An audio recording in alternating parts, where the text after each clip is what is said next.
Hi guys, இது என்னென்னு பார்த்தீங்களா? ரஸ்க்குங்க. ரஸ்க்கை வச்சு நம்ம பிரெட் அல்வா செய்ய போகிறோம். இப்போ ஒரு பேனை வச்சு அதில் இந்த ரஸ்க்கை போட்டு லைட் ஹீட்டில் வறுத்து அதை இடித்து நுணுக்கி எடுத்துக்க போகிறோம் கைஸ்.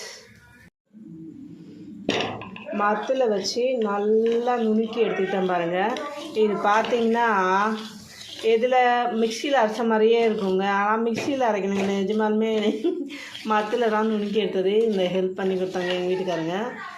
அடுத்தது இதை லைட் ஹீட்டில் வச்சு வறுத்து எடுத்துக்கணுங்க. நல்லா